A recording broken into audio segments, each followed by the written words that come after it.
Do I even need to have this? Oh god, this is all so new. Oh god.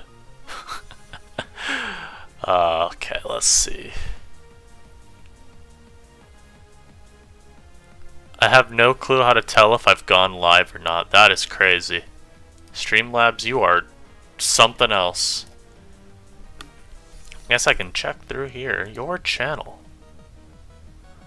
Let's see here. Oh, it does say I'm live. Interesting, interesting. Very cool, very nice. Okay, so I guess I'm live.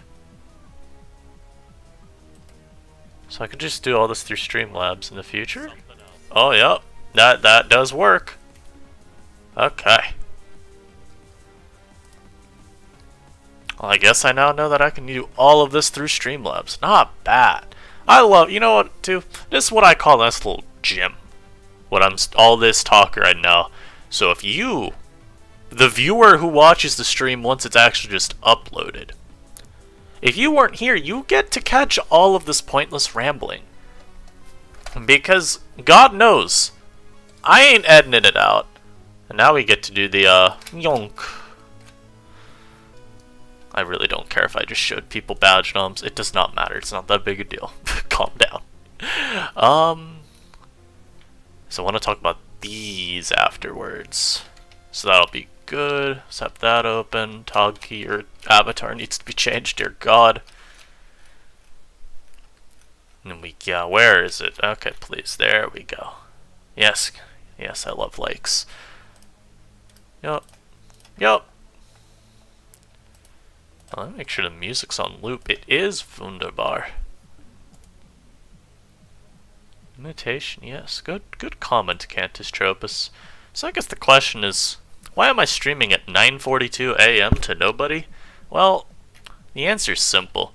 I like streaming, and so we're doing it regardless of the time.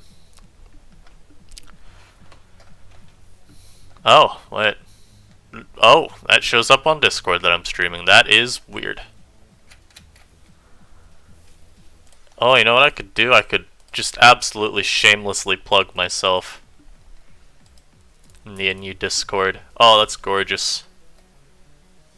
Let's do that. Copy link address. I'm the TL. I'm allowed to do this every now and then. ADVPL coverage. Pog champ.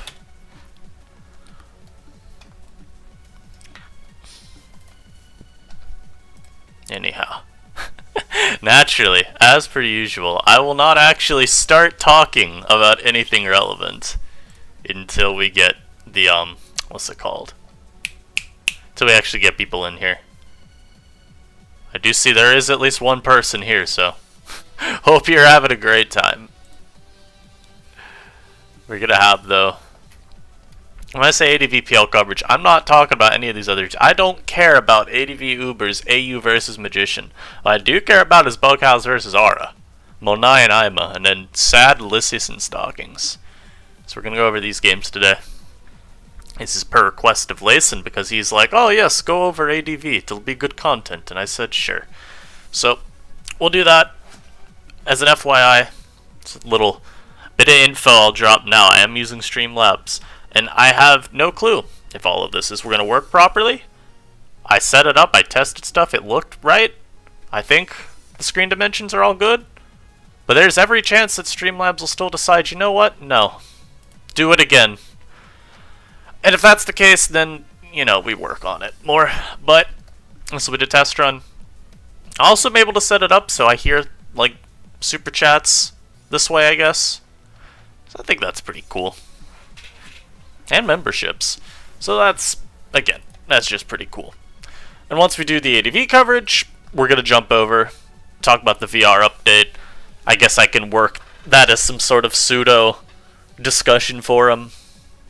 Or if people want to ask questions about the rises, the drops, or the new ranks, we can.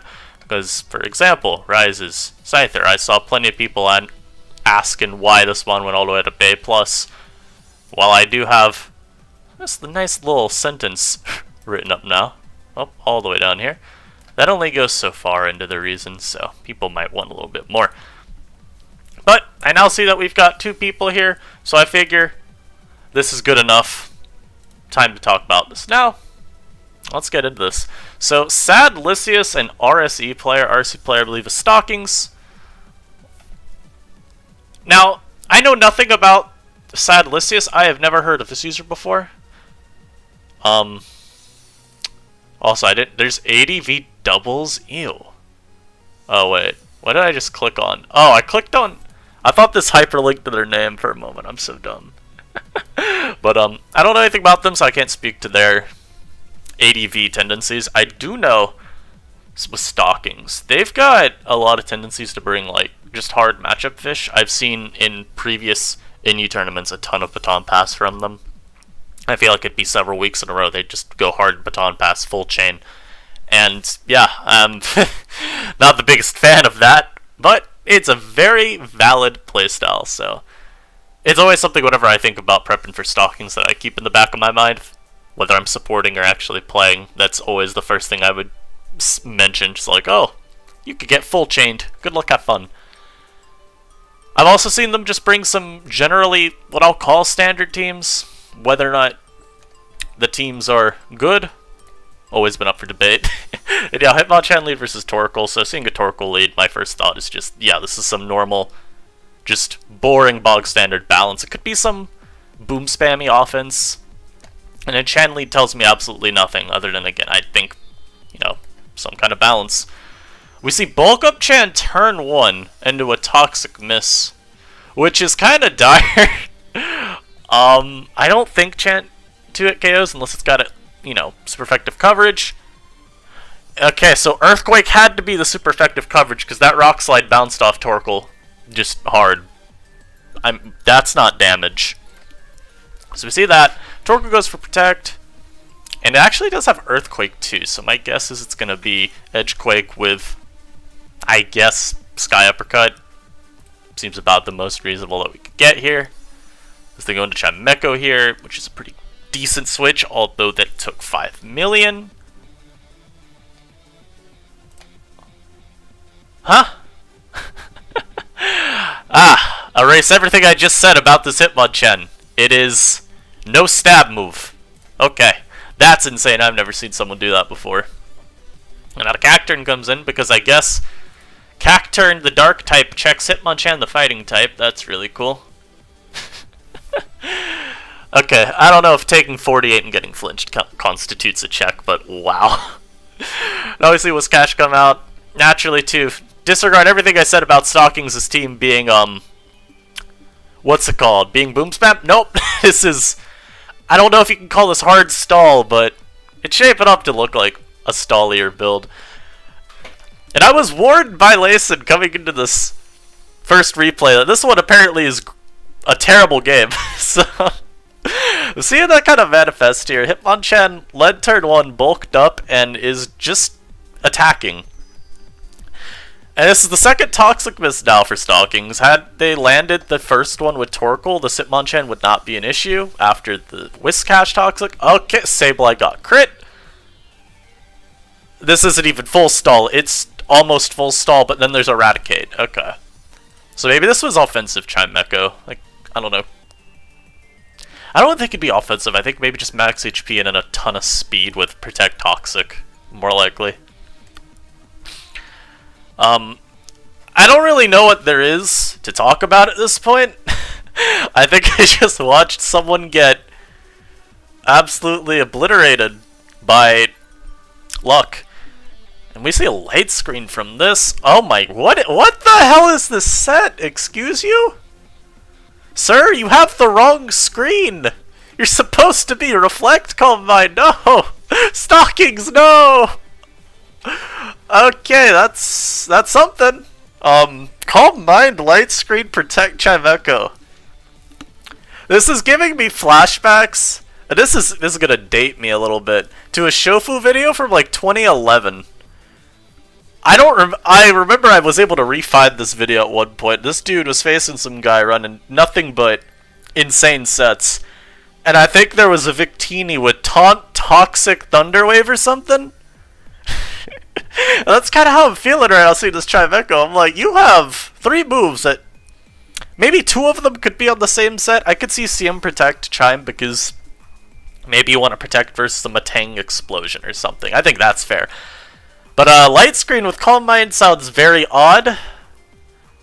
And then Light Screen Protect, I just don't really like the idea of stalling at your own screen. It is what it is, but I really hope we see Psychic as the last move at the least. Please God, let it be Psychic last. Okay, we're switching instead. As the Boom comes out from the Glalie, that's a very good sack. Pelipper now comes in because Pelipper looks like it probably just cleans up from here if it's Agility, and it is Agility. And the Cacturne goes for Leech Seed. This is not going to save you, sir. This is not going to save you. Chimecho comes in. Okay, but see, now this mod took, like, nothing from Surf. And I almost want to say that max HP Chime without special bulk investment takes more than 33, but I might just be misremembering my calcs. Now we see the Flareon come in, the Light Screen goes right back up if this is like mixed Flareon. Probably pretty decent here. Yeah, I mean you could just double edge down the team at this point. You're gonna force the sack here, Rat has to come out now. And then if you're quick attack on Flare, you could probably just go for Chip. Though sounds a little questionable actually. Now we're gonna see the Chimecho try to Calm Mind up again as it gets Toxic immediately. Yeah, that's a tough angle. But at least this is Psychic last. I'm not let down by HP Fire Chimecho last, so there's something to salvage this game. Whether or not that something is significant, I'll let you all decide. Oh my. Yeah, please get me out. Hurry up. Relicanth, please. Thank you. Thank you. So that was a game of Pokemon. Now I see Monai versus Ima. And I've never seen either of these guys play ADV before, so this is interesting. I've got no thoughts heading into this other than I could see Fold Pass. I wouldn't be shocked. I could see a Rain team. I don't remember the dude's name. I'm struggling to remember him right now. But I faced Noitu. Or No-It-You. I have no clue how to say his name. But I remember he was a newish ADV player a couple years ago. Kind of came out of nowhere. More than a couple years ago, I think, actually, at this point. But he came out of nowhere, at least with an NU. And I remember he used Rain a couple times. I thought it was kind of interesting. Unfortunately, Seeking sucks. So now we see VR Discussion let off with. This feels like a targeted attack, I must say. We're going to see Octillery T-Wave. This is not Lumberry Chance, so that T-Wave is pretty useful. As Roselia comes in. Here's the Wailord. Gets crit. I mean, this is a wonderful game already. This is just a great game. So Pikachu comes in, does get the free sub. Unfortunately, the Chan is Mach Punch, so, I mean, it could be like... I'd say it could be Choice Band, but that feels like a little too low damage versus the Oct. But again, I'd have to go Calc, and I don't care to Calc right now, so not too big a deal. This gets Toxic, and I mean, that could be good if there's a Blossom here, but I don't think you'd ever run Roselia plus Bell. The Oct misses the Fire Blast. Realistically, that doesn't matter a ton, but, I mean, Chip is Chip. That could have done like 20. And if you got, like, Matang here, hoping that it could do something late, you always want the extra damage.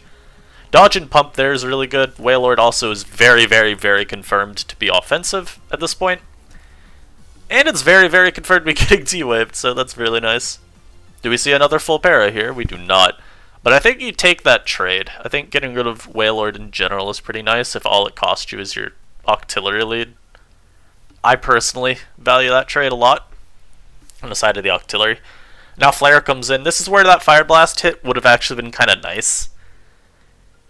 Just makes it a lot easier to make headway with Flareon. Though this is just sub-pass. Look at the Pikachu and makes me wonder if this is HP Grass still, and they just valued the BP and the Pika, or if this is like sub-toxic Baton Pass Flamethrower. Now the Glalie comes in. Sub versus the EQ. They're subbing down again. Okay. We have subbed down a third time. And, okay.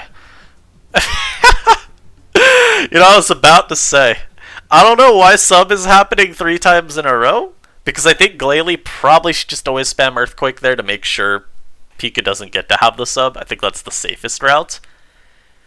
And then I see the Pikachu get a crit, and I'm like, oh, it's simple. The Pikachu was substituting to power up. So it had a higher crit rate there. I think a Pikachu at this point might be the one to clean the game, right? Because you outspeed both Torkoal and Huntail. Taking the boom with Metang there is really good for Ima. That is really good. The unfortunate thing is Huntail is still kind of scary, but that's a good mash as well, not to be scared by the potential of just setting up Rain Dance. And now the question is, will this Huntail be able to win late? My guess is no, but Rain Dance Huntail could do it. I lied. It could not do it. So, it was also a Salic in the back. Oh, he says he has Salic Bear in the back. My guess would be... I will guess Salic Berry Haunter, because otherwise this team has no ground immunity. Alright, Bughouse versus... This is Aura. I've never seen Aura play ADV, so once again I can't say anything. Bughouse, on the other hand, I've seen a good amount of. And while I can't really say a team style he likes, I can confirm he likes to just use a lot of stuff. He's kind of one of those players that I would never bother scouting too thoroughly, because it's Bughouse. He might bring, you know, Walleye, Charmeleon, and just kind of something I have to accept from preview. So let's see how this game starts off. We see a Kecleon lead and a Glalie. This could be like Trick Choice Band. Could also just be specially defensive if you're worried about something like a Wailord lead, for example. As he goes for Focus Punch and immediately smashes his Glalie. Beautiful. Absolutely beautiful. And he is not Choice Bands. He's like... So he's just like offensive lead. That's beautiful. Okay, you know what? We gotta... Hold up. Let's replay that. Let's replay that for the new viewers real quick. There is... Alright. Bop. Ah, you love to see that. You also love to see this being Shadow Ball Kecleon, just so Haunter can't do anything. This is a beautiful start for Bughouse. Then Giannis Antetokounmpo comes in. Bughouse gonna switch into his Wailord to check. And this is just a free pump, I guess, if you have it. Surf, same move, yeah. I wonder if we're gonna see the Metang try to boom, 'cause staying in makes me worry about the potential. I agree with that Haunter switch big, yep. Okay. I mean, that was tough. The Haunter reveals Toxic there. That's an old idea. I've not seen Toxic Haunter in a very long time. EV, so I guess Bughouse always had the EVs to live something there. Cool. Now the Glalie comes in to check the Gong. I already think this game's a bit of a wrap. Spike gets up. I mean, even a Haunter could probably clean at this point. I don't know what R would have left. Okay, T-Wave 3 attacks Kecleon is definitely something new. I've not seen this before. Frustration. Every game just has crits happening left and right, it feels like. So the Gong gets KO'd. The Focus Punch, trying to catch the greedy bulk up. I think that's pretty fair play. Now Hitmonchan comes in. Oh, it is Chimecho last. I'm not going to say there's any chance of the Chime winning, because I don't think that there is, but, hey, maybe it gets a crit here. It does not get a crit. You can live this one. Just get the 45 again. Okay, yeah, so that didn't happen either. So now Vigoroth comes in, and unless this Vigoroth randomly reveals Protect, I think... Oh, never mind, it's just slower. And it got crit too. Wowee, so that was 3 wonderful games of ADV. Yeah, those were some match.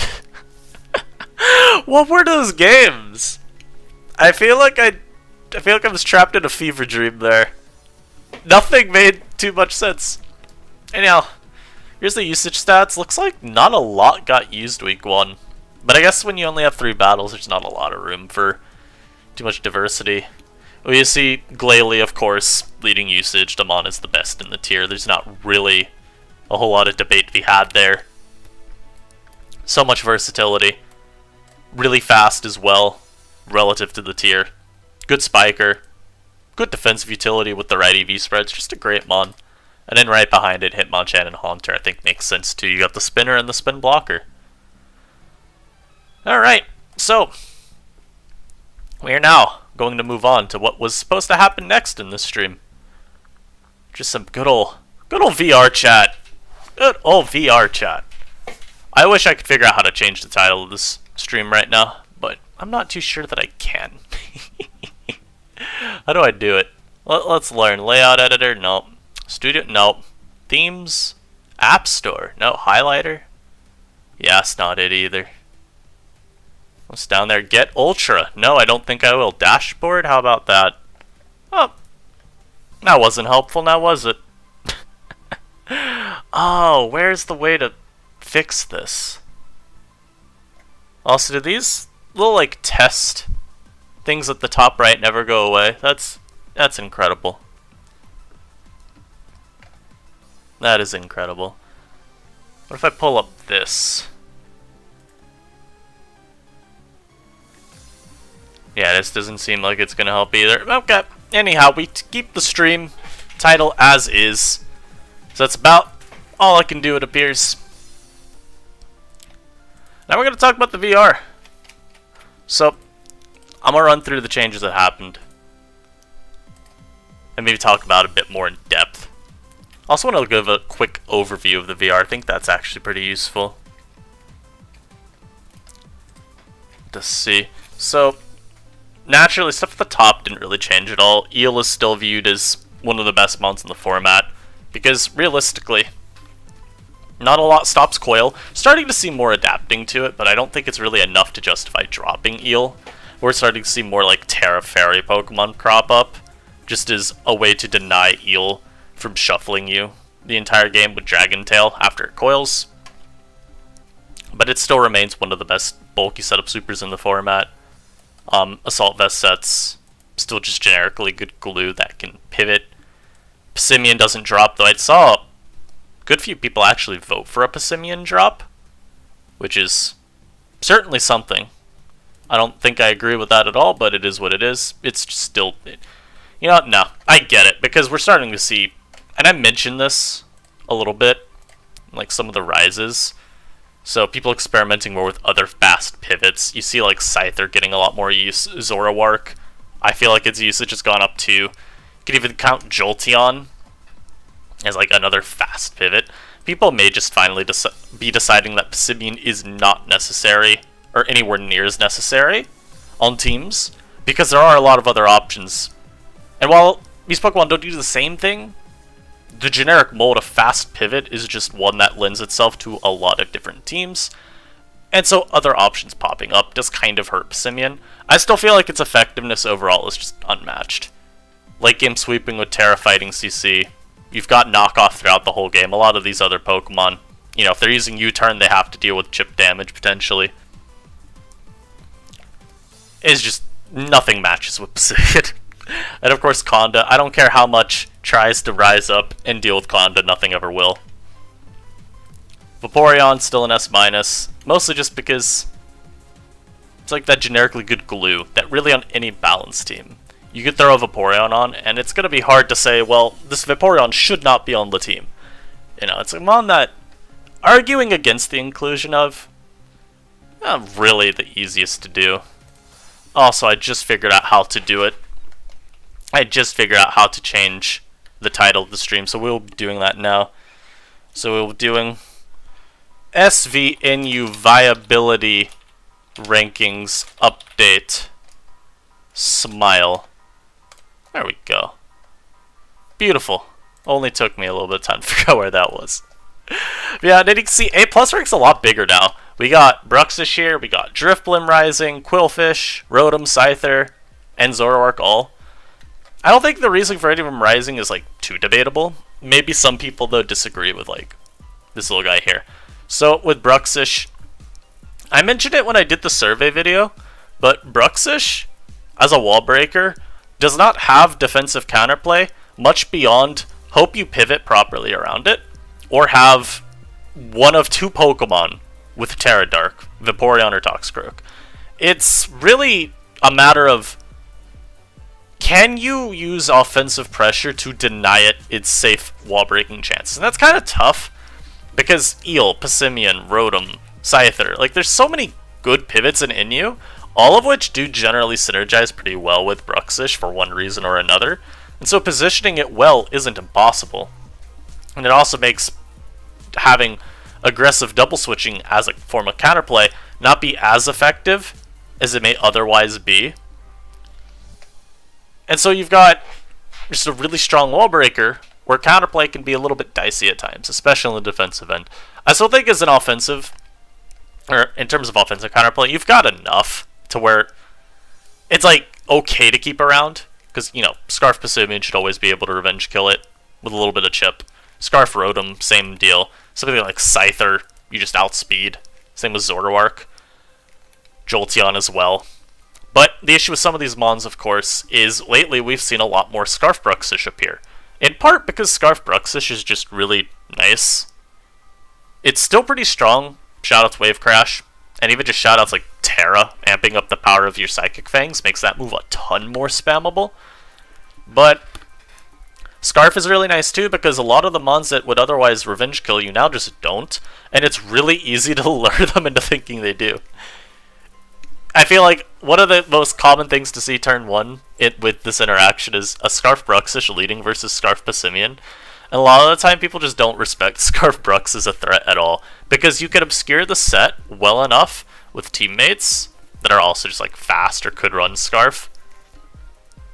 And so people don't really know, like, okay, is this Brux Scarf or are they just running no Scarf? What is happening? And before they know it, they've lost their Passimian to a Psychic Fangs on turn 1.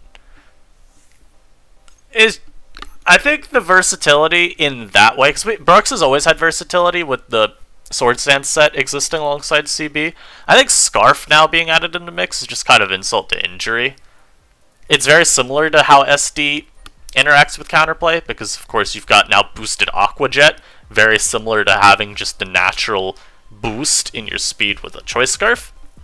And both of those work really well to deny counterplay. And so, next up, Drifblim. I think Drifblim just remains a consistent defogger. You check a lot of Pokemon as well. There's really not a ton to say because everyone knows what Drifblim does. It runs the same, like, 4 or 5 moves on every team. And it just kind of switches in, defogs away some Stealth Rock or some Spikes. You've got Terra with Terra Poison to potentially avoid Toxics, or like Terra Fairy to check Dark types that try to take you out, maybe paralyze them with Thunder Wave.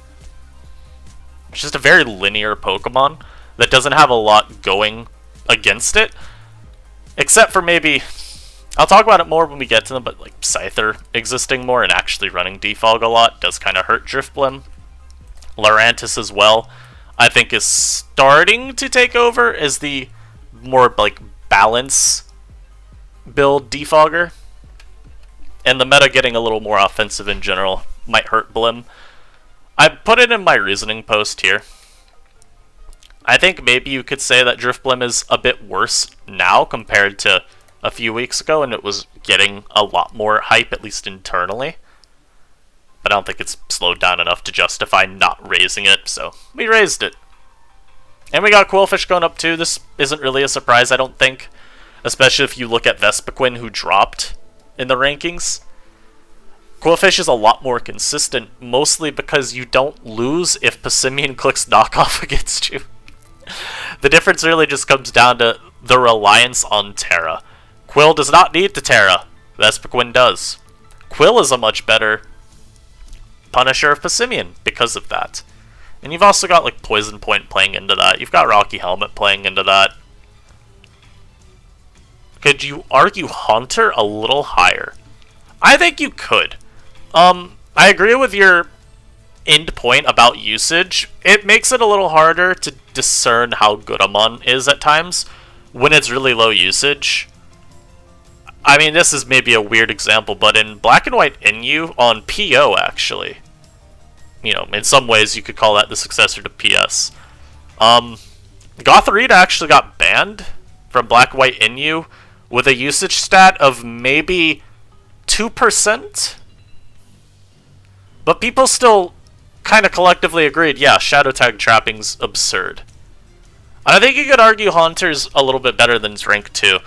And that's something I've had to juggle in my head a good bit this gen, because Haunter feels like it should be a ton more seen. It should be seen a ton more, especially with the buffs it got, and just the lack, as a result of those buffs, of real cohesive defensive counterplay beyond, like, Chansey T-waving you.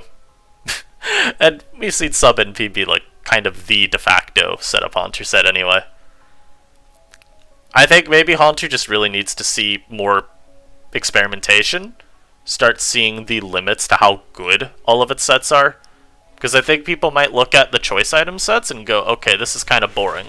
People might look at the nasty plot sets and go, okay, these are strong, but Haunter's going to always struggle to set up because it's so fragile. And even if it does set up, there are a lot of Pokemon in you that can just outspeed it and immediately force it out.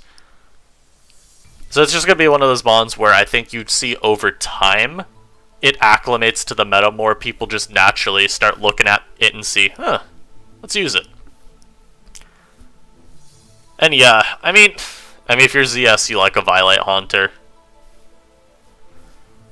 It's just that it's NFE, people won't like that. I could see that.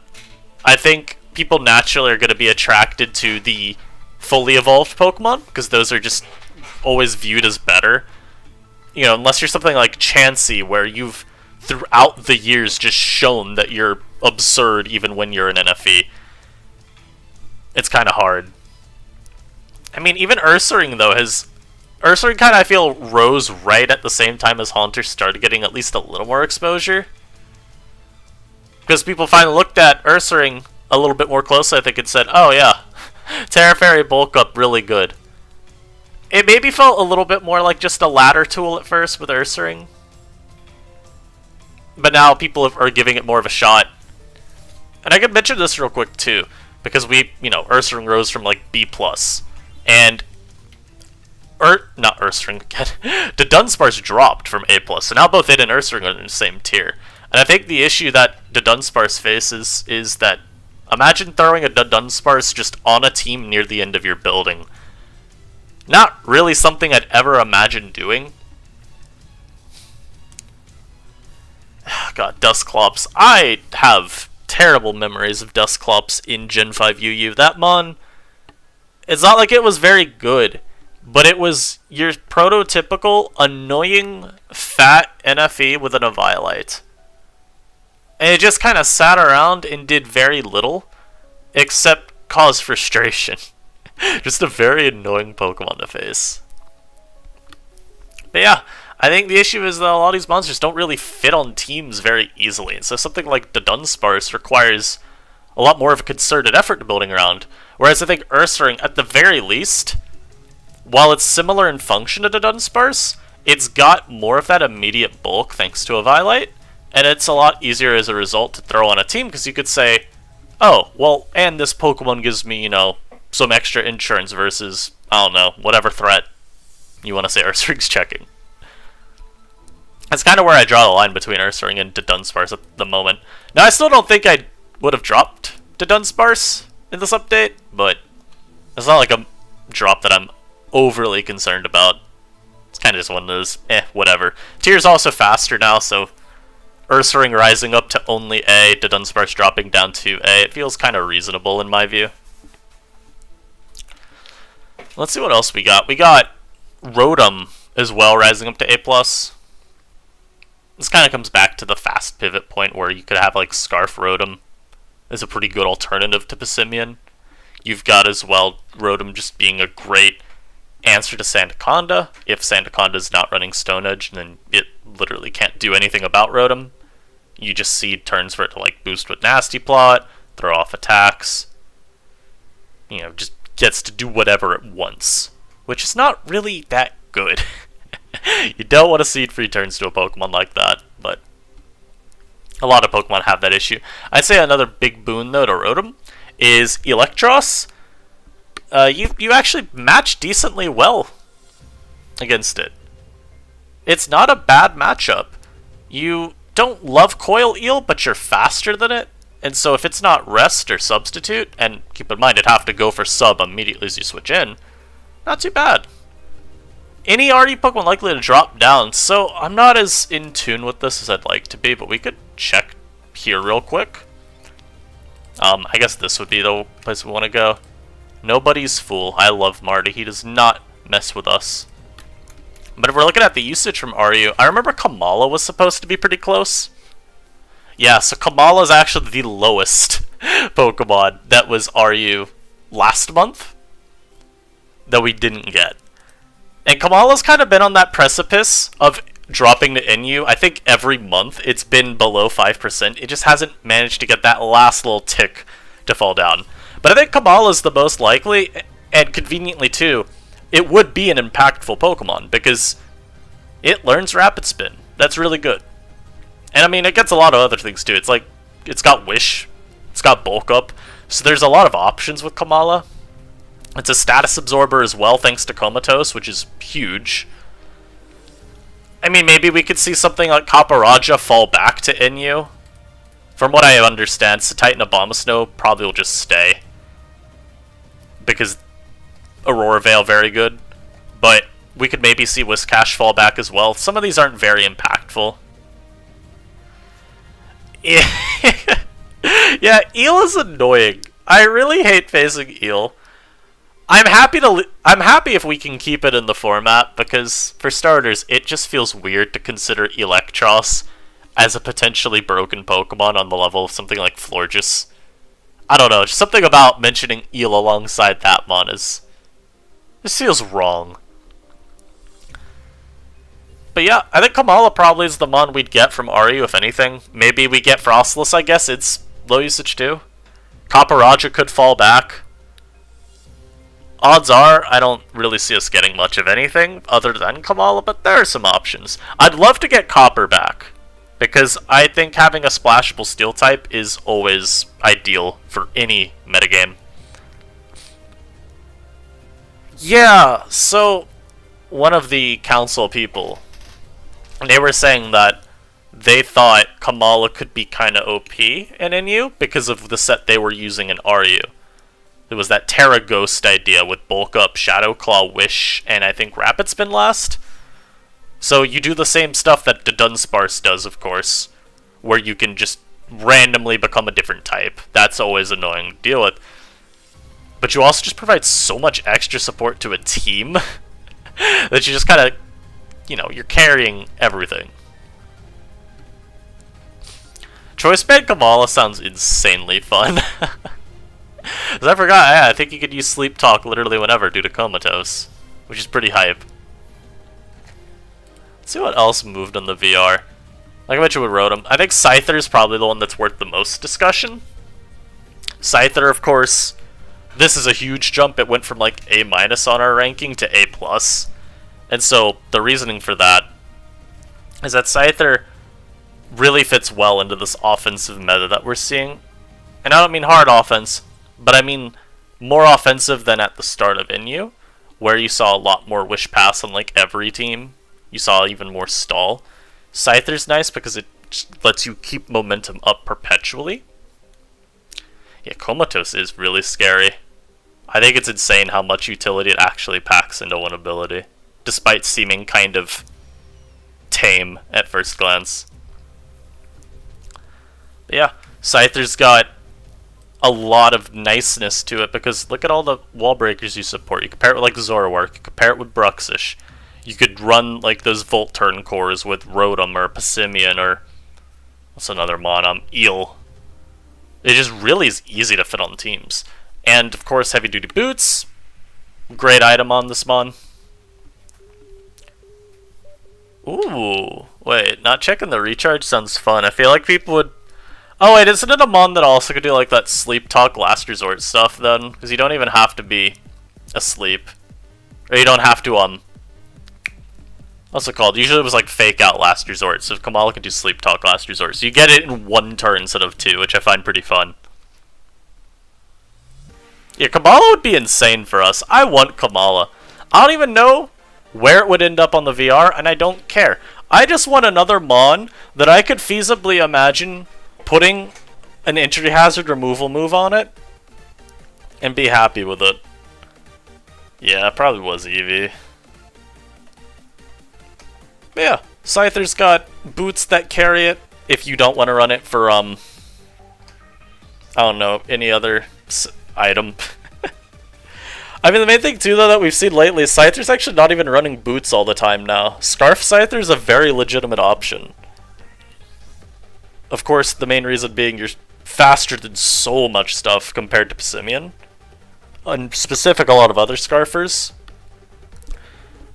But also, it's pretty just easy to support Scarf Scyther with Hatchrim, which is another Pokemon that we've seen rise, which I'll talk about a little bit more as we get to it. But Scarf Scyther provides a lot of utility. You're usually seeing like U-Turn, CC, Aerial Ace, Defog. You can have Swords Dance sets with Defog even. You can do like SD, Defog, U-Turn, Aerial Ace. So the idea being kind of you can just be a utility mon at every other point of the game. But then maybe it gets late, you need that Swords Dance boost. You've got the dedicated sweeping sets. Those are naturally still really, really good. And those require a lot of respect as well. So yeah, it's just a mon that does so much. Obviously the drawbacks, Rotom being as common as it is kind of annoying. Because, I mean, it at least resists your attacks. You're not going to Oko it. So it could potentially halt a sweep. But you can still perpetually U-turn, so it's not a big deal. I guess the other issues would be like Rocky Helmet mons. Because you don't have knockoff on Scyther right now. Yeah, I mean, it feels weird to call a bug flying a utility mon. I guess the thing to keep in mind is that you've got Terra this gen, so if you need to get rid of your bad typing, you can. But also think about the immunities and resistances that it gives you. In the context of NU, it's actually pretty good. So fighting resistance, of course, is stellar. Ground immunity, that's really good. And then beyond the typing, your speed tier is just insane, especially if you're like Scarf, because then you outspeed things like Zoroark, you're outspeeding Scarf Pass, you're outspeeding any variant of Bruxish, you're outspeeding like Scarf Mabostiff, you're outspeeding Jolteon. There's a lot of good to be had there. And I think the main reason too is just Defog being at a premium. Anything that can learn Defog kind of just as a result gets a little bit of consideration, even if maybe in any other generation you would never even bother. Anyhow, I'll talk about Hat real quick. Hat rising, I believe, in part because people like to try out non-boot Scyther. And if you're running non-boot Scyther, you're probably going to want some extra hazard control. Because imagine you've got Choice Scarf Scyther with Defog. And then Stealth Route goes up. You're like, alright, let me switch into my Scarf Scyther to remove these. Oh, look at that, I just took half my health. Yeah, that's not too good. So, Hatchrim's really nice to help shore that up. And as I mentioned in my post here, I like CM as well. I think Calm Mind Hat's actually pretty good. A lot of the time, the bulky mons just kind of get set up on. And if they don't, well, like, let's think about the ones that maybe wouldn't. I think, like, Vaporeon's kind of hard to justify setting up on a ton. Even something like Electros can be hard to justify setting up too much versus, because it, one, could just be coiling up versus you. And that's annoying. But two, it could always just Dragon Tail you out if you're not going to bust your Terra versus it. A lot of these mons, though, fortunately, are pretty easy to take advantage of. Like, AV Eel, I never felt like AV Eel is the breaking point with that mon. There's at least enough things that switch into it and say, okay, bye-bye, switch out now. What else do we have change? Oh yeah, Zoroark. Zoroark went up to, like, A+. Now I'm gonna keep it a stack. I don't know. I don't know why. I think, at this point, we're at that point of the tier where strong wall breaker that's also fast, and you could reasonably argue doesn't have defensive counterplay because of U-turn. So things like Chansey counter Zoroark, more or less. Like Muck is a pretty good answer, not a counter. Like, it's a good answer. Something like Umbreon is a good answer. You got a lot of Pokemon that check Zoroark or borderline counter it, but when you factor in moves like U-turn and Trick, it becomes a lot dicier. And so as a result, things that are good answers into Zoroark aren't as cohesive as you'd like them to be, and they do risk getting crippled or just being these massive momentum drains for the entire game. And I think that makes it a little hard to talk about Zoroark counterplay, because it's not so black and white. And then of course Terra Dark Choice Spec Zoroark is absolutely insane. Mon is really, really strong with those boosts. And so you've got to be very, very careful when playing around it, because you might want to not go into your Umbreon versus it every time, or your Chansey, because you don't want to risk getting that trick. But if you don't, I mean, it's a lot harder to switch into a Terra Dark boosted Dark Pulse than it is just a normal Dark Pulse. It's definitely a potent Mon. The survey had it firmly as like the 4th most problematic element. I am willing to say there's a good shot people were considering Zoroark in the context of the Florges meta. So, you know, we're, what, like a week removed from Florges being banned? I could see in, like, another week, people viewing Zoroark in a much more negative lens, because now we don't have that just pretty solid blanket answer anymore. So we'll give it time. We have Chansey actually going up to A, so pretty simple reason for this. Copper Raja blanket checked a good amount of special attackers, and I guess Chansey does the same. Really not a lot to talk about there. Chansey does the same stuff it always has. It sits around, it's fat, it's annoying. We move. We also had a Jolteon Rise, which kind of comes back to the fast pivots point, and I think Jolteon's benefit too, it's got a couple. It's a very interesting mon, because one, it's a Volt blocker technically.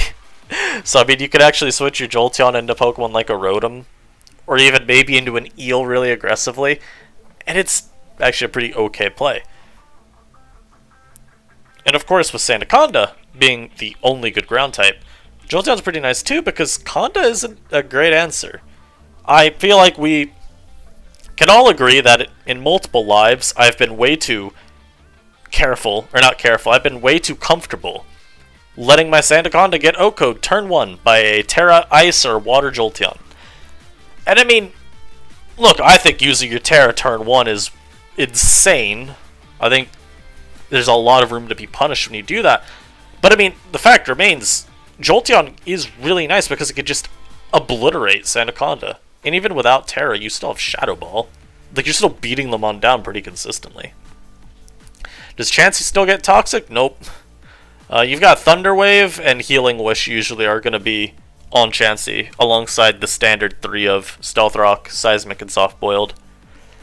If Chansey still got Toxic, I think it would probably be a little bit higher on the VR, just because that helps with passivity so much.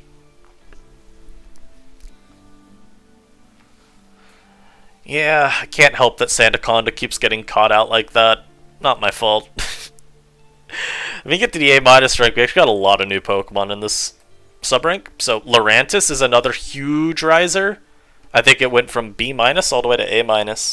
And I think it's really very good. One of the big things is it's actually an okay Bruxish answer. You at least don't take 1,000,000 from Wave Crash. And in general, it's not even that bad of a blanket physical wall. I'm not going to say it's a good one, or I'd say it's a good one. I'm not going to say it's a great one. But when you just invest fully into physical defense, Lurantis is capable of taking a lot of hits from full that maybe you wouldn't think it could. So like, i.e. a Passimian CC from Terra fighting Passimian, you could actually tank. You can of course tank Mabosstiff hits if it's Terra, so long as you're not getting the Stakeout boost over to it. Or even not getting OHKO'd by some super effective moves if they're unboosted. So like, if I'm remembering right, Scyther doesn't just straight up OHKO you. And even if it does, hey, you got Terra Electric. It's funny, this mod has like negative coverage, and it doesn't end up mattering too often, because if you really need to, you could always Terra. And I think that helps it a ton. Because yeah, I mean, look, if Leaf Storm was my only coverage move, I would not use this Pokemon. But Terra Blast makes up for it a good bit. And we got Magneton rising up to A-. I think this is largely just because, I mean, it's a Steel type. There's not really competition. And even though Magneton, I wouldn't run the bulky sets too often on, they're at least an option. And otherwise, Specs Magneton is just an obscenely good breaker. The way Specs Magneton usually works is this. I am using Volt Switch every turn, except on the turn you're bringing in your Sandaconda. On that turn I'm Flash Cannoning. But otherwise the mod's just really able to just make constant momentum with Analytic Volt Switch. And it's kind of hard to play around, because you don't want to risk getting your ground type deleted by Flash Cannon. So that's tough. You know, a lot of time we're relying on just these generally really bulky special walls like Eel to stave off the damage for as long as they can. And that's not great long term, because inevitably you are going to get overwhelmed. Yeah, next up, we got the Medicham. Medicham is dropping, I don't know why. I put in the reasoning like this. Where is it? There we go. I think it's mostly just... Oh, did not mean to do that. I think the reasoning is probably just coming down to there is a lot of competition for that fighting type slot, in particular from both Passimian and Toxicroak. And so you don't really want to run Medicham a ton unless you've just decided on a team, I will run Medicham.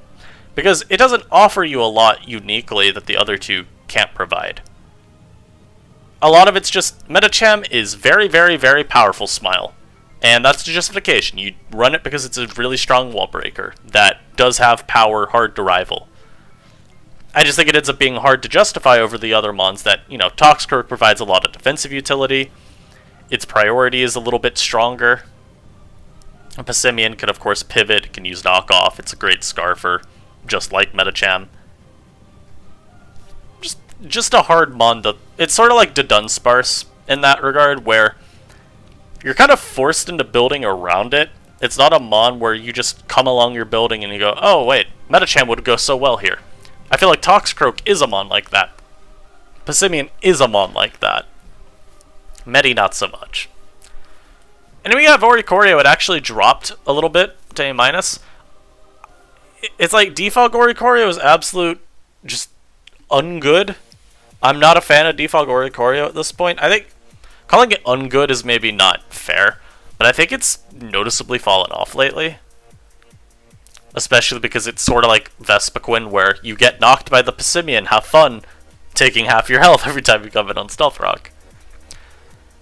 So I don't really like it for that reason. I think the main thing that hurts it is Quiver Dance doesn't really make the same amount of mileage anymore. And I couldn't really give you a great reason as why Quiver feels worse. I think part of it's just because you see a ton of Muck, and Muck always has haze or is always threatening to just poison you and halt your sweep. There's a lot of Electros, which Eel is just really hard to consistently beat. And finding those safe setup chances isn't exactly so simple. Especially with Sandaconda running Stone Edge more. Like, you could always, of course with Oricorio, or with Sandaconda, you could always glare the Oricorio. You know, there's a difference between risking getting glared by a low health Sandaconda on the switch and risking getting Stone Edged and just dying if you try to set up versus Conda. What's up, Nick? Hope you're doing well. Going over a nice little VR. So, I don't want to underrate Oricorio, especially not Quiver Dance Oricorio, because, you know, Terra is still super, super good on this mon. Still really can carry it quite a bit. But it just feels like it doesn't get those same sweeps anymore, and we talked about it a little earlier, where dedicating your Terra to one specific mon can be a little bit scary. And then, yeah, we rose Berserker to A-, because, I mean, look at our steel types. We need to use something. And Berserker, not a bad anti-offense tool with its Assault Vest set. You've got Fake Out. Generally, its bulk's at least okay when you got that Assault Vest. And it can pivot, so... Look, there are some very positive tools that it'll offer a team. I'm still not the most compelling mon to use. I mean, the bulk is still kind of lacking, even with Assault Vest. You're just kind of at that, like, acceptable spot with it. And there are a lot of mons that, you know, on the turns you're not just pivoting, you do cede quite a bit of momentum, too. Like, Rotom can come in versus you, Conda can come in versus you. Saw Pass and Sand and S and was like, how did they not make a tier called on literally every team? Hey, it's okay. We're not seeing Pessimian on every team anymore. Just on 95% of teams. It's better now, I promise. Then we got an Appleton rise to B+. Obviously, if you watched my video with Appleton, you'll know I think this mon's really fun. It's a pretty decent coil E-Lancer. It's generally just a good team disruptor with Apple Acid and Leech Seed. Because a lot of the Pokemon that are going to switch into Appleton, other than like Muck, they get overwhelmed pretty quickly by Apple Acid. And Appleton's overall bulk is pretty good too. Thick Fat helping cover for those otherwise quad weaknesses is really nice. Or for that otherwise quad weakness. And with spikes being so easy to throw on teams, I mean, Appleton could very easily start shuffling the opponent's team around. Just getting all that chip damage. You got Leech Seed to force the switches. You've got Apple Acid. It's just a very good mon. It's very good at forcing awkward play from your opponent. Then we have Clawitzer actually dropping to B+. Mostly just comes down to the meta's more offensive, so compared to Bruxish, where I would say Bruxish does similarly struggle with getting onto the field and then not being forced out by something faster than it. At least Bruxish is sitting at above 300 speed, though, at the end of the day. Clawitzer's base speed is pretty middling at best. And so, it doesn't have all those safe turns that maybe Bruxish does, just due to speed, or due to having Aqua Jet, or due to being able to run, Choice Scarf, effectively. Clawitzer's very much a one-trick pony in that regard. Terra Steel pass with Defiant. Yeah, so if you run that, I will be very, very sad. And I will write a very mean letter to you. I've seen Terra Dark Pessimian before. It's something that I was considering a ton in the past. For God knows what. I just remember thinking Dark sounded cool on it. And then I saw someone actually have it on a team, and I said, damn, I was onto something. Not bad. It's only Far Giraffe also drops. Now, y'all know. If you've been around the channel since SV dropped, you'll know I think Far Giraffe is an insanely good mon. Unfortunately, it does like one thing. It literally is running Nasty Plot, Agility, Stored Power, and that is it. And so when you're talking about how viable a mon is, if it is a hyper-offense mon and hyper-offense is not defining the meta, it's often pretty hard for that mon to be viewed in the most positive of lights. So that's kind of where we're at with Far Giraffe, where Light Clay's ban in RU has obviously made it a lot less effective in NU to run dual screens. And I mean, we're already having to run Morgrim anyway. With the Bomb Snow gone, we just don't have great dual screen setters. And so, trying to set up a Far Giraffe outside of dual screens is much less convenient. And even once you get the setup going, I mean, you're not even guaranteed to sweep. What was it? Wasn't it the live yesterday? I think we faced a Far Giraffe and I almost lost, and then I said no.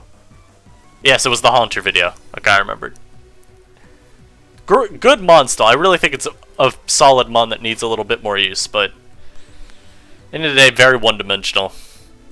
We had Pyroar drop too from A-. I think it was maybe a little overranked to begin with, but even with Vaporeon dropping, doesn't really stop this mon from being revenge killed by just about everything. One thing I will give it on that front is it's like one base point higher than both Scyther and Zoroark, which is pretty convenient. But of course, with Appleton getting more use, that's not too good for it. Scarf Brux getting more use isn't too good for it. Lycanroc remains a good Pokemon.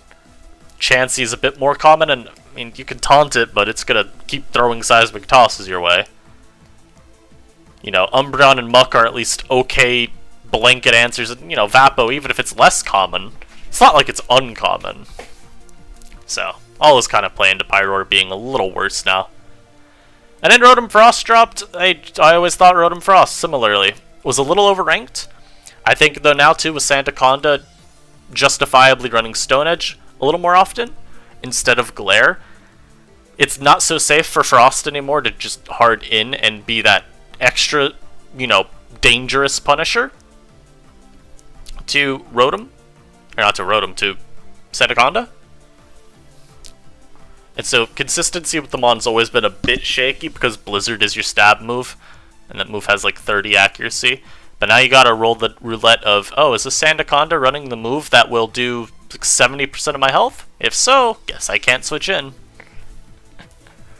Yeah, I don't know if I can say it's just a fast Will-O-Wisper, but it does feel like it sort of fits in the same vein as, what's it called? Houndoom?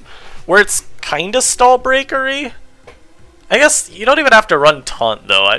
Usually it's like Will-O-Wisp 3 attacks, which, I don't know. I think it might suffer from that issue of just, I could use this Mon, but I'm never gonna build my way into it. There's a lot of Mons that you build your way into you using. Pyroar is kinda a little bit more limited in that scope. I don't think it's as bad in some as some other Pokemon are about that, because having a fast Pokemon that's really only giving free ins to Vaporeon, that's not too bad. That's a pretty good niche, but there's still some pretty obvious drawbacks. When we get to B rank, Crab dropped from like A-. This Mon has not been used since we banned Goodra. I mean, I think Crab suffers from the meta being a bit more fast-paced, in addition to just, you kind of have to look at him and ask, what does he do? He's pretty bulky, of course, and he's still ridiculously strong. It's just, I think I'd usually use something else 95% of the time than Crab. Like, if I need an offensive Assault Vest user, I'll probably just go with Eel and run a more offensive EV spread instead. Especially just because Eel doesn't have weaknesses. Crab has, you know, however many. Makes it a little harder to pilot it as well. I don't know if I'd say Houndoom's better than Pyroar is the thing, because the speed does matter. Because, you know, the difference between Houndoom at 317 and Pyroar at 342 is being outsped by, like, Zoroark, Paldean Tauros, Scyther. I mean, it is pretty different. I think Doom is much better in a world where we see a lot of stall, because then Taunt Nasty Plot Houndoom is a beast. Because something like Crocolore, which normally is tasked with shutting down setup sweepers, I mean, that can't touch you. You've got Flash Fire, you taunt it, so it's forced to flamethrower you. Power Herb Solar Power. I think you mean Solar Beam there. That does sound pretty fun. I think I'd probably just still go Terra Blast, if anything, with, like, Grass. Just to avoid having to drop Boots as my item. Doesn't sound like a bad idea, though. Floatzel got placed in B. And a lot of this comes down to Floatzel not really seeing any real use so far, outside of maybe Manual Rain, which I think I do like Manual Rain a fair bit. I'd also just say Quillfish is the better... I'd say Quillfish Golduck is just the better core anyway, so read into that what you will about how good Floatzel is. Yeah, that's fair. Houndoom does have a very fire design. This Mega's insanely cool too. But yeah, I think with Floatzel, maybe you could see something get work done outside of Rain.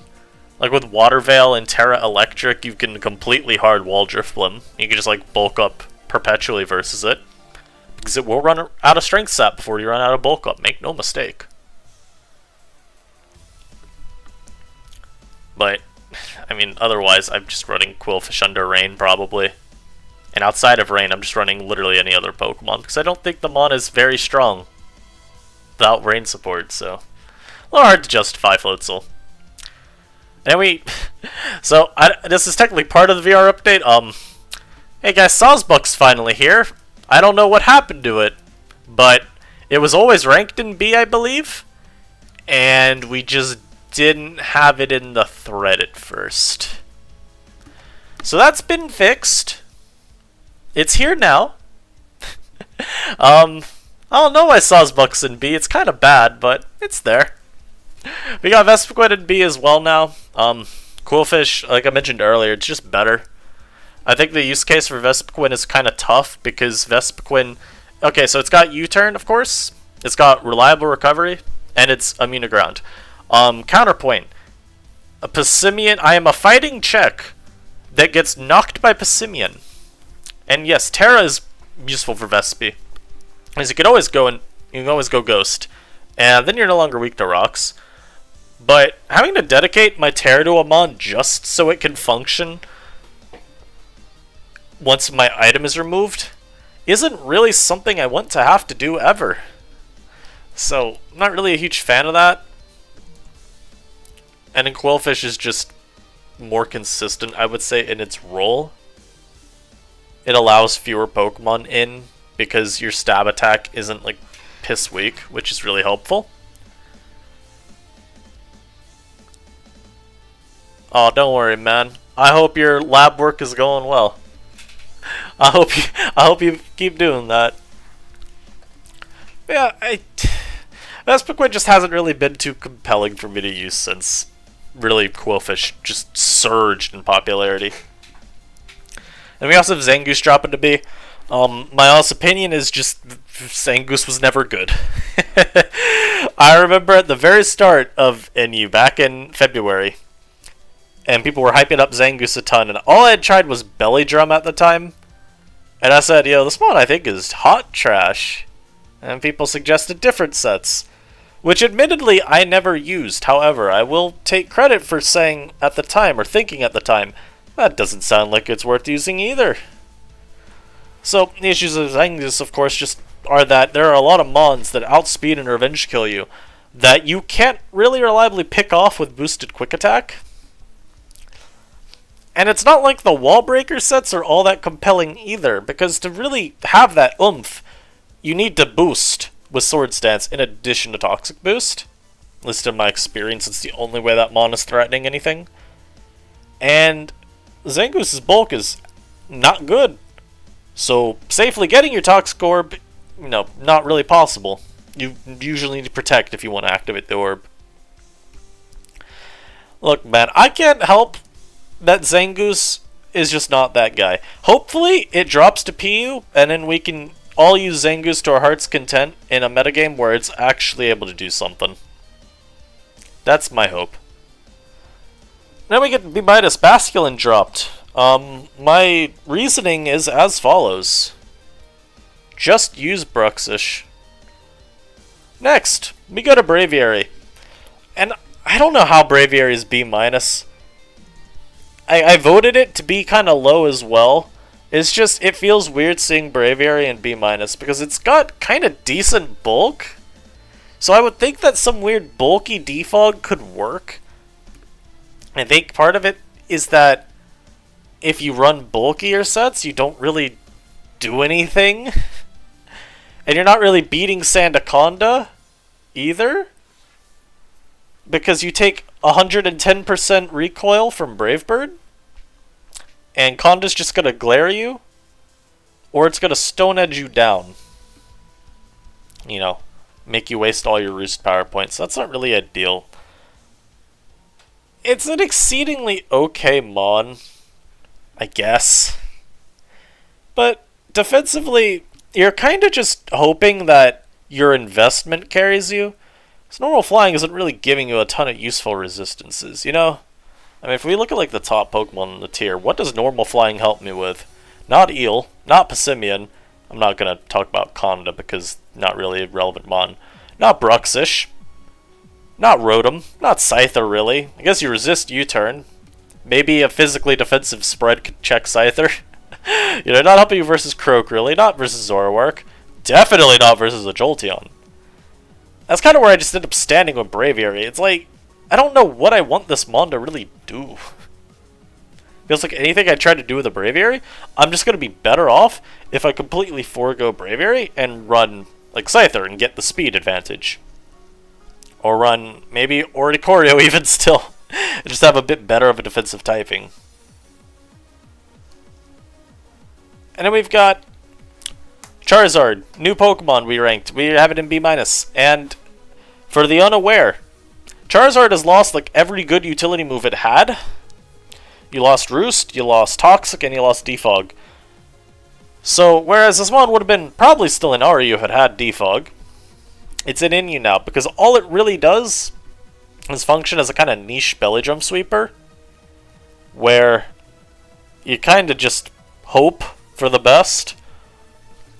And of course, we talked about it, dual screens are kind of bad now. There is the idea that Togki has in the sample. I don't know if the team is still sampled, but that idea that team had would double Memento. Maybe there's something there. Wizard? Oh yeah, Braviary and Ranbat's last gen is an absolute demon. Dynamaxing it, or like Gyarados, both of those mons are just unfair. With Wizard, it's not really, it doesn't do anything other than Belly Drum. And it's not necessarily going to find a ton of turns to Belly Drum up. Because it means you have to keep Stealth Rock off the field. Because you don't want to, lose half your health just from that. And you have to run the 50%. Or you have to run the EV spread that takes you exactly to half so you get the Citrus Berry activated. So that's kind of bad too, because it means you're taking more from rocks. And there's a lot of priority, frankly, in NU as well. And a lot of mods that you might want to set up on Wizard, I mean, a lot of them could at least punish you some way. Like, maybe you try to set versus Conda. I mean, it could have Stone Edge or it could glare you. You could never set up versus an Umbreon because it's got Foul Play. Chansey is a dicey one because it might just T-Wave you. Cacturne could have Dark Pulse, I guess. Lurantis could Terra into an Electric type, and if you don't match its Terra and become like a Ground type, for example, as it Terra blasts you, well, congrats, you just lost your Zard. It's just not a very compelling Pokemon. Yeah, I just kind of feel like Charizard's no longer the favorite. I think Pikachu might just be that guy now. Alright. Next up, Crocolore. The Mon dropped for a very simple reason. Stall sucks. And as long as Stall is not really seeing hard meta use, Crocolore is going to be hard to justify because it doesn't really fit very well on balance. It just slows the pace of the team down way too much.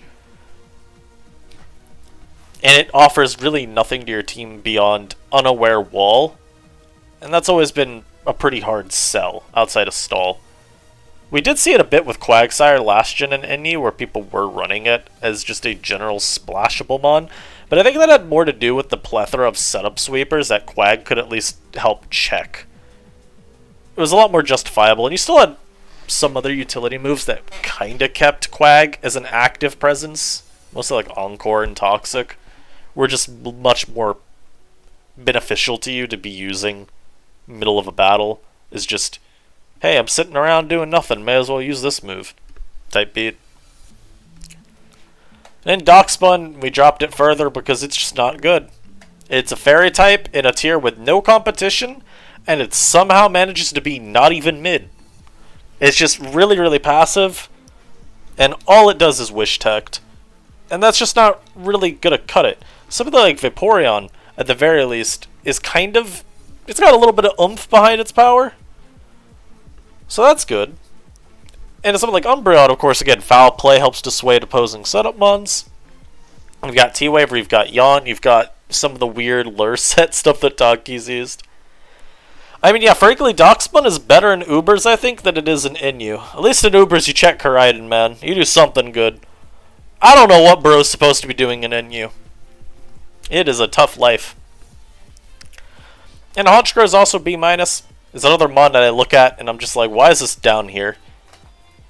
And the issue is just the archetype of kind of average speed, but really strong wall breaker is not unique in NU, and there are a lot of options. And it is just a dark type wall breaker, I will always default to Zoroark over Honch. Because whereas Honchkrow has Sucker Punch, Zoroark just has the natural speed. Both of them can pivot if you need, and both of them are really strong. Zoroark is just a lot more effective of a breaker because it's got better coverage, so anything that tries to check it, it's usually got a coverage move for. And then in terms of speed, you have a much smaller list of Pokemon that revenge kill you. And then Houndoom kind of down here for the same reason. That competition with Zoroark is a drug. I mean, Zoroark is just kind of... if you really want to know why any dark type wall breaker is lower on the tier list, it's probably because of Zoroark, or to a lesser extent, Mabostov. Both of them kind of just take away a lot of the reasons to use these guys. And then Cloth is down here because why would I use Cloth? Please tell me, what is it? What does Cloth check that I need checked? What is Cloth checking up here, guys? Eel? No. Passimian? No. Bruxish, you're out of your mind. Rotom? Nope. Scyther? Terrified and good night. Toxcroak? Are you insane? Zoroark? You are insane. It just does nothing defensively. I think there's probably still some world where Cloth is okay on some very specific team. Because you have Regenerator, you have Knockoff, and you have Stealth Rock. That combination of those three traits should never result in a bad Pokemon. And so while I'm still kind of holding out hope for Cloth to be half decent, it's hard to say. It's really hard to say. And then we have Skuntank. I believe we actually dropped it to B-2. I might be misremembering, but I'll talk about it like we did anyway. Skuntank, it's like, if I want a setup poison type, I'm using Haunter because it's just stronger and faster. Even though Skuntank's got an easier time setting up, I think I still value Haunter a little bit more for the power and speed. Even a boosted Skuntank, I'll be honest, I'm not that worried about. And if I want like a utility poison, I mean, I'd rather just run Muck or Quillfish. Naturally, again, when the part dark typing does help, it gives you that little bit of extra utility because you can check, like Haunter, for example, better than Muck. You could check, I mean, I don't know if that's even true. Focus Blast might do more than Shadow Ball does to Muck. But, you have an immunity to Indeedee Psychic. You've got an immunity to Bruxish's Psychic Fangs. You're a Dark Resist for Zoroark. There are some things that do kind of help, but I don't think there's anything that helps enough to justify it. Also, I'm just going to hover this real quick and just let y'all know. I'm going to just let y'all know. This ain't changing. And then the mods that we C ranked. We got Electrode down here now. The niche of being faster than Passimian, I think with more mons like Scarf Scyther, Scarf Rotom starting to appear, Scarf Brooks, kind of takes away from why you do. Hey guys, I am back. I accidentally plugged out my headset there. That was funny. But kind of takes away the reason you'd use that kind of guy. It just why resort to using a suboptimal electric type when you could instead use a really good Pokemon if you try to look for that Passimian lure. Yeah, I'm honestly shocked that Skuntank is not really good in PU. I would have thought getting T-Spikes this gen at least helps, especially with how centralized that tier is around, like, Hazard Stack with a Ghost type. Feels like Skuntank should have a pretty clear niche, but I guess not. Especially because Skuntank is a Hazard Setter that can also beat a lot of the Ghost types if you're trying to look for that angle too. It's like a very easy mon to get onto your team to help with that. What else dropped? I don't know if Glaceon dropped. I don't know if it was B- originally or C. I will say it's down in C still because I don't really care that there's no Steel types in the tier. I am not resorting to Glaceon. Literally let me use any other wall breaker that benefits from low Steel type usage. Let me use like, I don't know man, Scyther. I guess it benefits from that. I don't need CC on it. Haunter, I don't need Focus Blast on you, sure. Let me use one of those before you start using Glaceon. Oh, probably the best example. Let me use Indeedee instead. I'd rather use an Indeedee if I'm trying to make use of low Steel type presence. Better speed, probably a little stronger too because of Psychic Terrain. Has more utility. Better mon. More attractive, more handsome, you know, etc, etc. We also had like all three of these drop. I think Masquerain was B- at least at first. Lilligant dropping because, as I say in my reasoning right here, Lilligant picked the right Terra type challenge. Impossible. The mod has some of the worst time picking your Terra type because you really want like Fire because you still want to be able to hit Berserker. You know, I guess Ground is probably better to talk about now. You want Ground because you want to be able to hit Berserker plus Muck. You want Fire, I guess, for like Assault Vest Eel, if anything, if it Terras. You want Rock because you want to still be able to hit like flying types like Oricorio and maybe have something to hit a Croc with. Comes down to it. Ground also helps Camerupt, but we don't talk about him. It's just, you need so many different Terra types, you have so many different moves in general that you want with Lilligant, that it's really hard to pick one and not still run into consistent issues matchup to matchup to matchup. And Masquerain, Sticky Web is not really too good, and then as a Quiver user, I'm not running Masquerain. And then Oricorio Pau, just use the fire one. Just use the fire one. Base typing's a lot better. That's really the reason. Base typing of the fire one is just a lot better, and if that mon's even seeing a little bit of issue right now, yeah, this one's having a lot of issue. And we drop Rabska. I think part of it's just kind of comes down to, sort of like how we talked about the Dunsparce earlier, where it's a hard mon to build into using if you're running it for Calm Mind stuff. It's like your generic bulky setup sweeper, so it's going to synergize with like T-Spikes, for example, and we do have plenty of setters for that. It's just, there's a lot of other better options, because Bug Psychic, bad typing.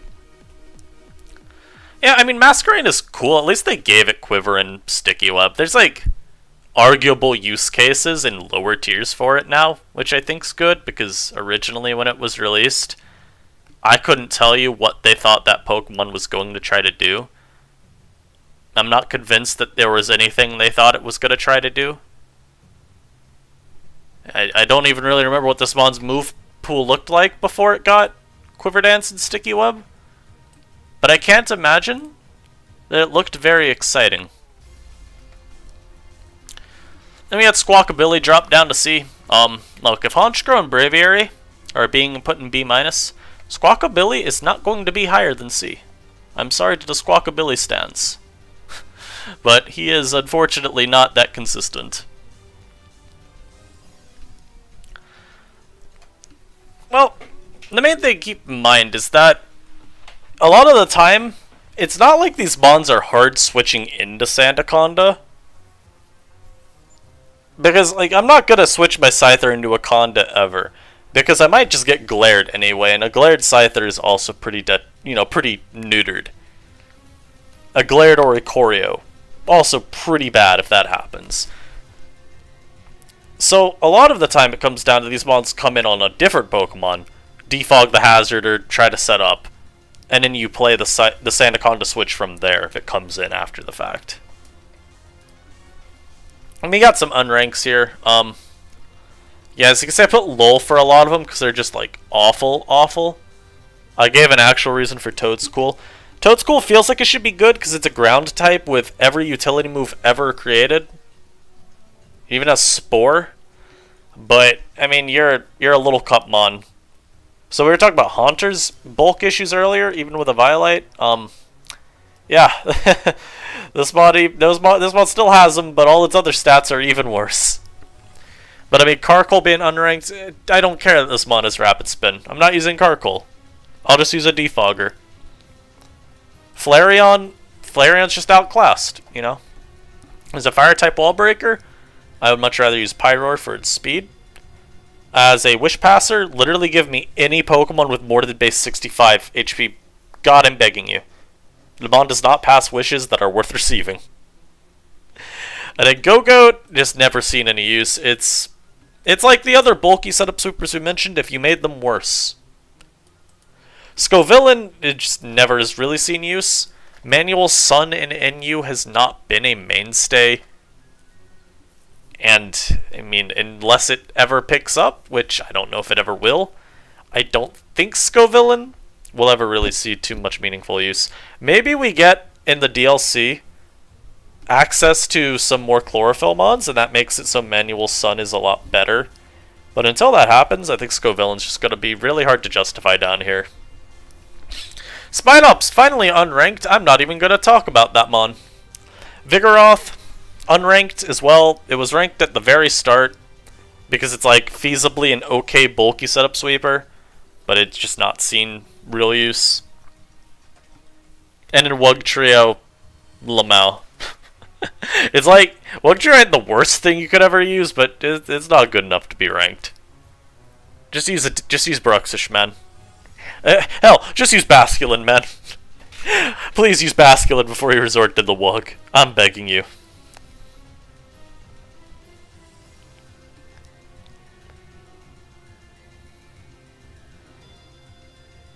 Oh boy, tomorrow I get to record with PokeAim MD.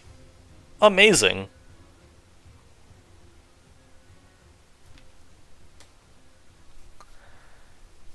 Yeah, I mean, at least I'll give them that much. Spiodops has a very clear, like, design around its moves. Circle throw, and then it's got a lot of hazards. At least there was thought put into it. Whereas with a lot of other Pokemon, I'm not too sure that I can give them that much credit for the thought put into them. This is like, what were you hoping for here? Like, let me see if we could think of a Pokemon on this list that really just seems like it didn't have thought. You know what? No, Drifblim might just be that mon, where it's got so many random tools that don't really make any sense to be on the same Pokemon. So it's got Flare Boost and Unburden as two of its abilities. So you would think that it'd be a really good setup sweeper. And it's not. Then they gave it 1,000,000 HP and some utility moves, so you think it's supposed to be a really good utility mon, but in the general sense, it's not. I'm glad that you liked the lol comments. I thought those were really, really well done. I thought that they were deserved for some of those Pokemon too. I might have left a comment even for Zorua. Let me see. Yeah, I don't know how Drifblim is supposed to use Strength Sap. I'm not really too sure what's happening. Ah. Yes, I did leave a comment for Zorua. Excellent. There are definitely a lot of Pokemon that learn moves, and I just have to ask, like, how are you using that move? Like, Conkeldurr getting Defog. Why is Conkeldurr's Defog animation it T-posing and it's spinning in a circle? They could have just not given that mod Defog. I think we'd all be off for the better.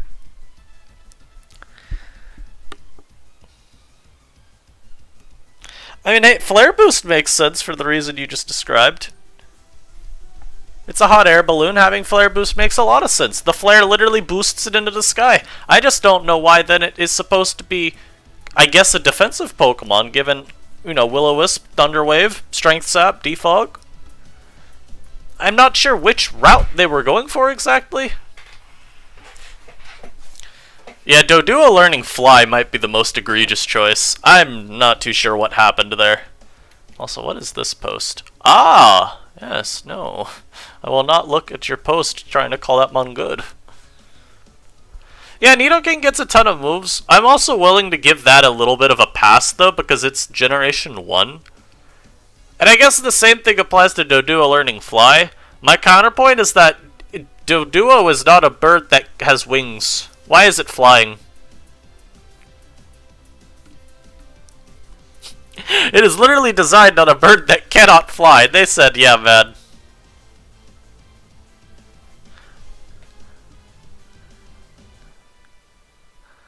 Ah, that's what you were going for. Yeah, I'll be honest, man. I'm a little tired right now, so it kind of just went over my head.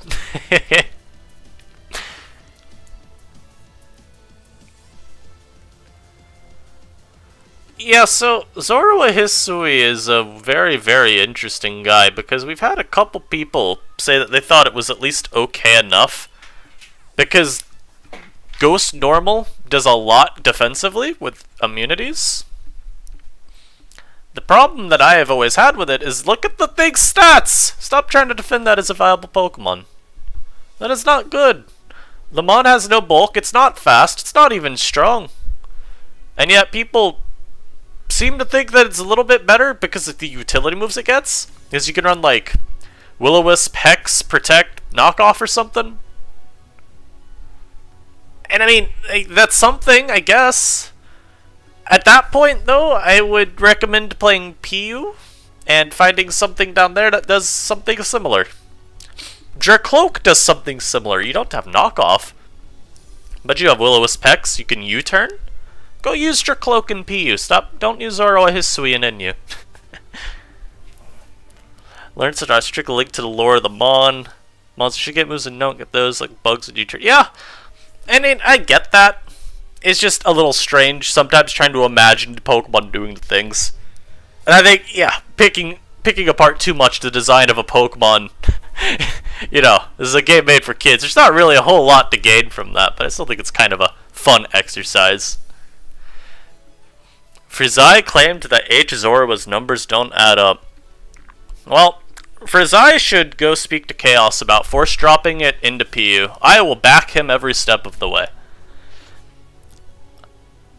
I mean, here's the reason, right? It's just like the Hitmontop conundrum, where there was like a group of people that wanted to make Zorua rise, and so it did. That's what happened. And it, you know, hey, no harm done. It's just a random shipmon that is in NU. Just kind of ignore it and move on with my day. The question will just be if that happens with a relevant Pokemon. Because that's when, you know, the whole manipulating usage starts to get a little bit more dicey. You know, say... let's see. Has similar 1/10 the number of appearances. It probably has to do with, I don't know actually how this works. It might have to do with where it's used. Maybe, I think, because usage is weighted more the higher on the ladder, so it could be that at the very top of the ladder, you see a ton more Zorua, and that's all that it's getting used at, and so that usage ends up being counted for more, whereas Lurantis honestly gets a ton of use down low on the ladder, and so that might be that it's got a bit worse of a usage rate. But yeah, that's what I mean by like manipulating the usage. Oh, sample teams, beautiful. PU Viability Ranking, oh, this is a thing. So, hey, so whoever said Skuntank wasn't good in PU, we might need to reevaluate this claim. But say, for example, that NU decided, hey, we're gonna start spamming the ever-loving heck out of Quaxwell. A- Pokemon, really good Pokemon in PU, really, really dog shit Pokemon in NU, but what if we just decided, hey, we want Quaxwell in NU, let's go. That's where I'd start raising some questions and be like, when do we decide that enough is enough? Because that would be like actively harming a lower tier, where it's like you're taking away a core part of their meta to put, just, because you want to have fun, which, admittedly, that's fine, but gotta start wondering, when do we need to start looking into this? Yeah, Lurantis being viable in NU is pretty fun, especially with how Lurantis, if you started off this gen, being viewed as kind of just a meme. Because, I mean, hey, it's Lurantis, it lost superpower, hey, it can't be that good, right? So I'm glad that we're now finally figuring out the best ways to put it on teams.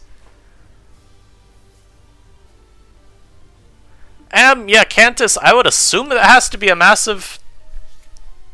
I mean... yeah, I don't know how the usage weight really works. So, I mean, there has to be a huge difference between where high ladder usage gets that super heavy representation compared to, like, overall ladder usage.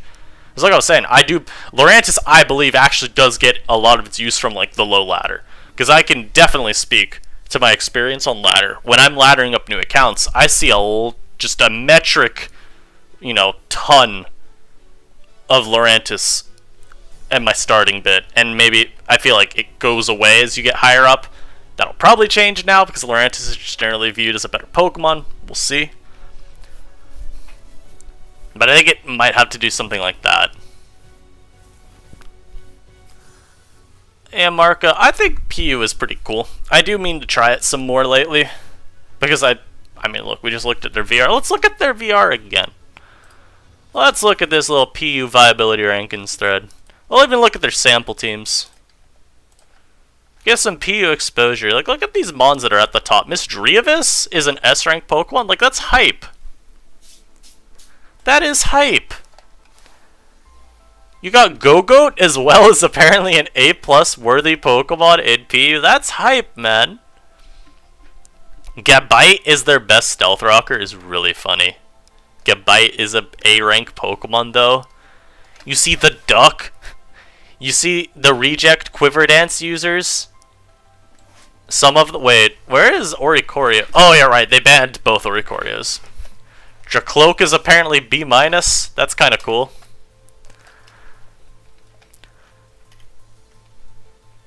Very cool tier. Yeah, the Go-Go is definitely the most hype. How's their samples thread going? Specs, NDD plus setup spam. Oh, so they run Double Dance Golduck. That's pretty hype. Oh, I see. We have 3 whole samples.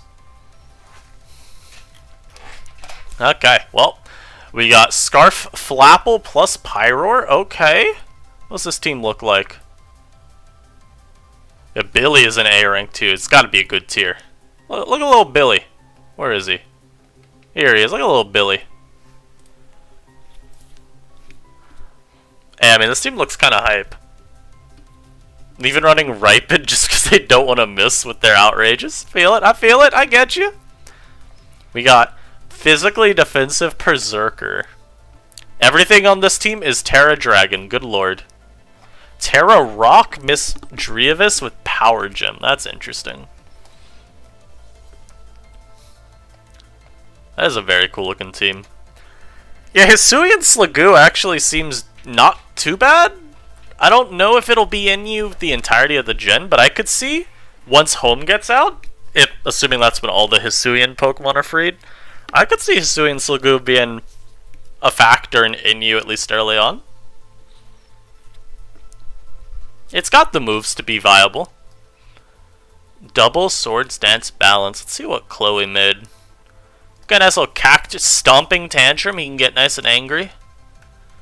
You got the Dougie Sub SD. Okay. You got the Tinkatuff with Rest. Interesting. You got Luminion, I guess, as a Pokemon. Okay. More Misdreavus. We're seeing a lot of these, like... a lot of these not super offensive Misdreavuses. I think that's pretty cool.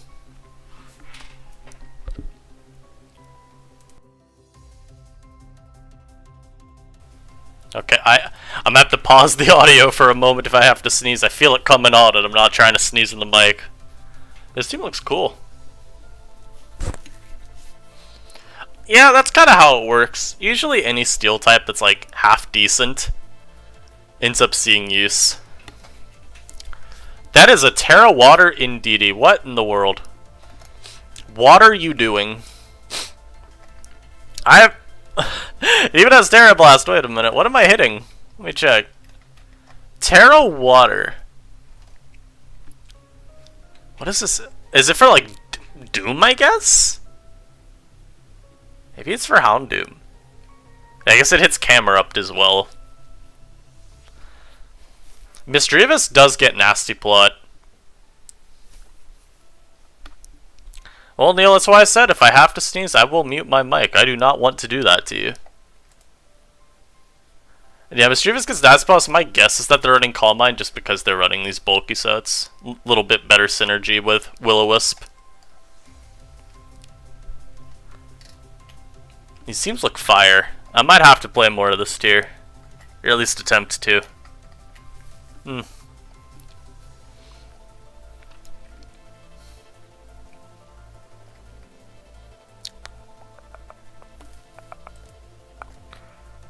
See what this dude's team is. A little Choice Banded Basque. Nice little Skuntank. Nice Sticky Web. Nice Raichu. Please do not make me have a stronger Trailblaze. I don't want it. And then they got, offensive Stealth Route Gabite. That's fun. This team's pretty cool. Glaceon has mad potential. Terra Water Glaceon plus Scarf Lycanroc. Got more of this. Ooh, hey, add your 4 EVs. Can't leave those out. Then, yep. Ooh, so this is just like that idea of wish support and then throw Calm Mind in the last slot because there's not really anything else you do. Terra Grass, you probably just go with like a more offensive one. I don't think running a defensive Terra type on Dougie is ever really doing too much. Just given Dougie has no bulk anyway. And they got the Rabs. This man has Revival Blessing and Memento. He says, I'm gonna bring a teammate back and then KO myself. That's beautiful. Oh, was that Shedtail being banned dropped Earthworm to UU? Yeah, from what I've heard, Earthworm probably is gonna be decent in UU anyway, without Shedtail. So, I would love for that to cause more mons to drop. And we've also seen that Iron Treads has a decent shot, like, every month. It's just kept getting less and less usage. Treads could fall to UU, so if they get Treads plus Earthworm, yeah, that's 2 new steel types. One of them's a Rapid Spinner, even. So that could fare pretty decently for us. I would love to get Raja back. I'd love to get, like, another steel type with Copper, but even just getting Raja back on its own would be really helpful. Played NU lately, I'll eventually go back to OU as well. Sharp P, Religious Mods, and Skunkler's cool. Yep. Lower tiers I feel are always really appealing, so I always recommend playing a ton of them, man. It's just fun because you get to play with all the Pokemon that otherwise really lack much of a reason to be used. Cyclizar. Cyclizar is such a hard one to get a read on, because it's like Torn T with all the utility moves, but with none of the bulk. So, I mean, it still feels like it should be a really cool utility mon. It also does get shift gear, so it's not like you can't still just run it for offensive purposes. I feel like probably drops to UU. I think at the end of the day, Cyclizar's stats are kind of depressing, so I'm not sure that it keeps up with OU's power level. I could still see it being OU for a little bit because, you know, Mon is returning to OU after being banned. I think that just naturally gives it more hype. But I would assume that it ends up settling in a lower tier.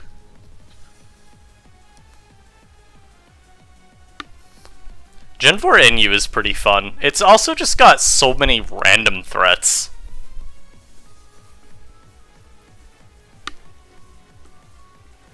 Yeah, I'm thinking Cyclizar probably ends up settling in UU. Could y'all imagine that if they get Earthworm, Cyclizar, and Iron Treads? That is 2 Rapid Spinners and 2 Steel types. So surely, surely that means they will give us a Steel type and Rapid Spinner in return, right? That's how that works, right? God, please, let me have some good Pokemon down here.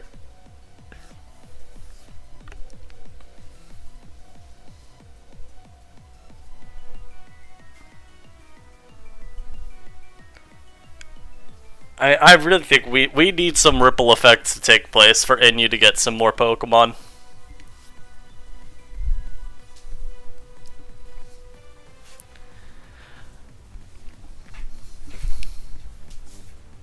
UU is spot. They're always. UU always got so much good stuff. So I should take over UU, start playing it, make them realize what happens. I need to force some Pokemon down into our tier.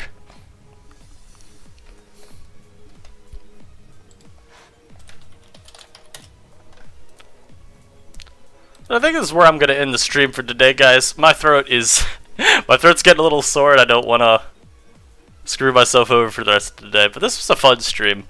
Those ADV games at the beginning of the time, those were something. Those were something. I'm not sure if I ever want to see those games played again. Oh yeah, Home and DLC are going to give us some huge changes, just like they did last gen. So hopefully we see a lot of good come from those. But we all enjoyed the stream. We got a lot of nice talk going. Of course, glad to provide it. I am so sorry, Gio, that you got here just now. Yes, you will see me next year. Will be another stream. Who knows when? It could be tomorrow, it could be in 2 weeks. It could be in 2 months, who knows? But there will be another stream eventually. And the VOD will be, of course, up for this. It'll stay public, so if you need to rewatch anything, you can very easily. I hope y'all enjoy the rest of your day. Stay safe, stay healthy, and I'll catch you